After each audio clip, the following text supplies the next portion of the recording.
Ken Trahan with Lenny Vangilder. It's our First NBC Bank Weekend Review, brought to you by First NBC Bank with 35 locations throughout Southeast Louisiana and the Florida Panhandle, and growing. That's First NBC Bank, proud sponsor of SportsNOLA.com. The LSU Tigers are on to the College World Series for a 17th time, seeking a 7th College World Series championship, second most thus far with 6 in the history of the College World Series behind USC. The Tigers doing so by sweeping Louisiana Lafayette in a couple of very spirited, competitive games. Kudos to the Cajuns, a young team with a great future, Lenny. When you're running that many freshmen out there on the mound, it is a great future, certainly. And LSU had a lead on Saturday, let it get away. Credit to Chris Chambra for in a big situation coming up and hitting a game-winning home run in the bottom of the ninth. And then, a terrific game there Sunday night. Nothing through 6, a terrific pitcher's duel. And then finally, LSU's offense, which has really been struggling over the last 2.5 weeks, finally got something going there with a run in the 7th, 4 in the 8th, 1 in the 9th to win 6-3. And, they need that. They need the offense going. They really needed to get Alex Bregman going, and he got a big hit, a 2-run single in what was likely his last at-bat at Alec Box Stadium. I thought that really loosened up LSU. I thought they looked more like the team we've seen all year, swinging the bats after Bregman got the hit. I think it took the colossal weight off of their shoulders. I just thought this was a team that was pressing. They were anxious. They were out on their front foot quite a bit, ahead of pitchers who were really, frankly, a little bit behind velocity-wise.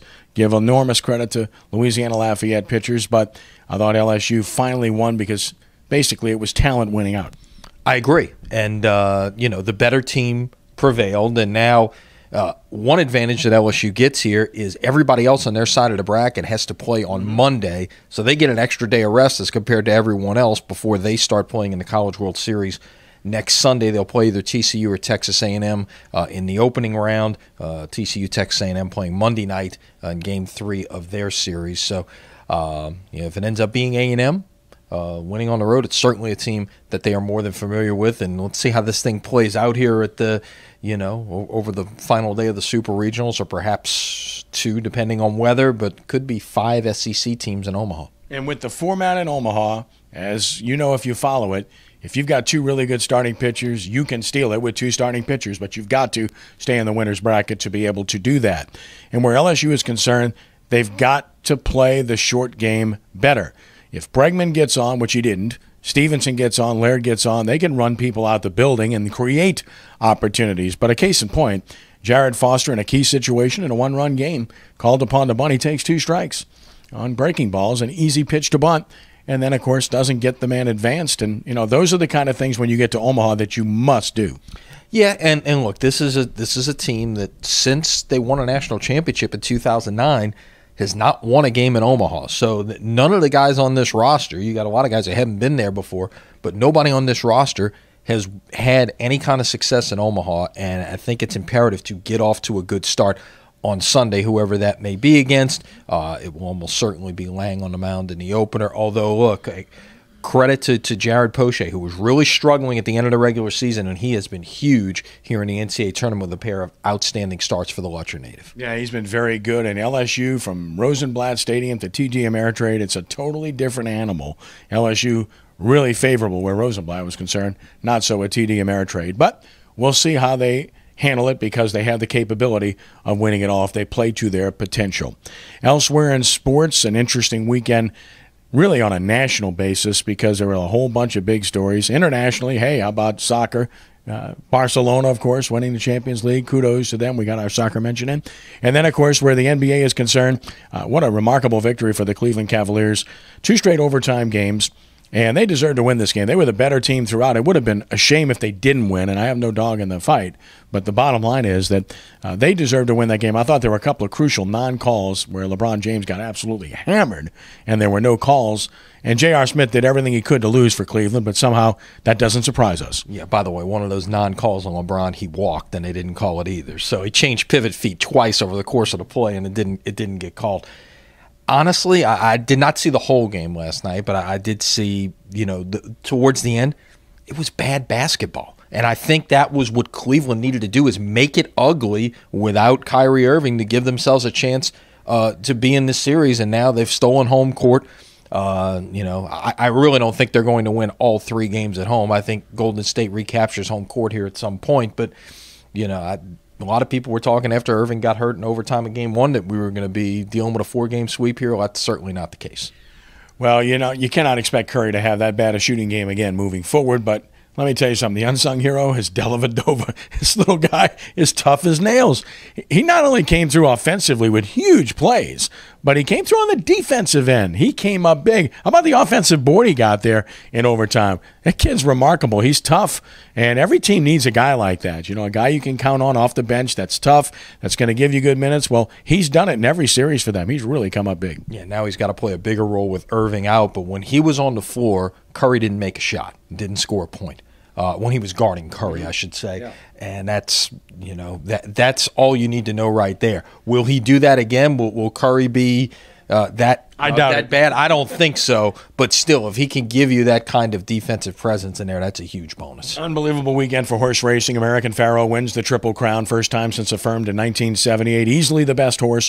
What a remarkable performance. You got the feeling, Lenny, that if that race would have been 3 miles, he might have won by 30 lengths. It's kind of like he let the field catch up to him and said, okay, let's go. Espinosa said, let's go, and he took off, and that was it. Well, having had a chance to work in the industry for a number of years, I noticed right away what was happening. The fractions in the first part of the race, 24 flat, 48 and 4/5, 113 and 3. Yes, when it was that slow and he had the lead, nobody was going to catch him. In fact, he ran the last half of the race faster than he ran the first half of the race. So, he's got a heart of a champion. He wasn't, anybody was going to come up on him, he was going to re-break, and if there was going to be a challenge, he was going to respond to it. And it's great for horse racing, but as I wrote yesterday at SportsNOLA.com, it's only great for horse racing if they continue to run this horse and run the horse in different parts of the country for the rest of the year to give people a chance to embrace this. And apparently they will for at least another year. Right. And there's been some misreports out there about our horses have retired after winning the Triple Crown. Well, if you go back and look, I spelled it out. Yeah, Secretariat only ran through the end of his 3-year-old campaign. Affirmed and Seattle Slew both ran on to be, as 4-year-olds. Now, the way things are set up at this point, and as lucrative as breeding is, this horse will run through the end of this year, and that will be it. But still, even with a break here, you're looking at 4 more major races. I think he runs. I think he runs in the Haskell, which is the big race at Monmouth in New Jersey, where the owners are from New Jersey, live in New Jersey. I think you're looking at possibly the Travers at Saratoga, and then you're looking at a couple of races against older horses. And you get a race, if you get a Breeders' Cup Classic race of American Pharoah, Shared Belief, who was the best horse in training before he got hurt, and California Chrome, last year's winner, that could be huge for the sport. Now, the problem with that is it falls smack dab in the middle of football season, and we know how football rules in America. So it'll be, that would be October 31st.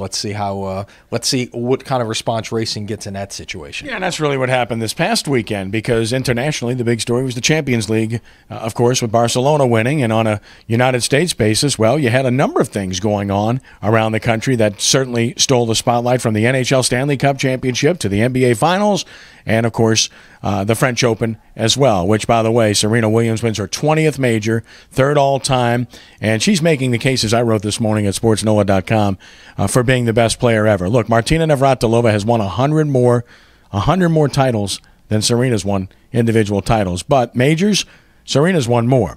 Margaret Court leads with 24, but that was before the Open era, where professionals and amateurs competed together. So to me, Steffi Graf is she's the one to catch. She's at 22, and Serena Williams shows no signs of slowing down. She's the toughest mentally I've ever seen, and physically her gifts are still there. And for her to overcome the flu-like symptoms, anger, blowing the second set, she's 20-4 in major finals, which is a remarkable record. And her best events are still to come on the hard courts at Wimbledon and the U.S. Open. Yeah, and if she can win both of those, she gets to that 22 mark. It'll be interesting to see, if she can indeed get there. But you're right, and the fact that she sustained it for such a long time. I believe it's 17 years from her first major to her 20th. That's extraordinary. That is not a sport where you have sustained success for that long of a period, and she's done it. Yeah, and then the colossal collapse of Tiger Woods in golf. It's sad to watch. It really is. And I think Jack Nicklaus hit it right. Quit going to all these different coaches and gurus. Go back to what made you tough and good in the first place, your inner self. Solve your own problems. I think he's got something there. I really do. Yep, and look, I think clearly at this point the guy has had a lot of physical issues, a lot of mental things to deal with as well, and it's just he's got the weight of the world that he's carrying with him, and that is you think about, we're talking about sustained success, you might see it in a longer period in golf, but it's not that common that you see somebody be the best for that longer period of time. Yeah, Voodoo lose in Philadelphia after being tied at halftime. Zephyrs have lost their first two on the homestand in Nashville. Follow SportsNOLA.com for more on those entities. Lenny, as always, have a great week. All right, we'll see you later this week. That's our First NBC Bank weekend review, brought to you by First NBC Bank with 35 locations throughout Southeast Louisiana and the Florida Panhandle. That's First NBC Bank, proud sponsor of SportsNOLA.com. He's Lenny. I'm Kenny. Have a great week, and God bless you.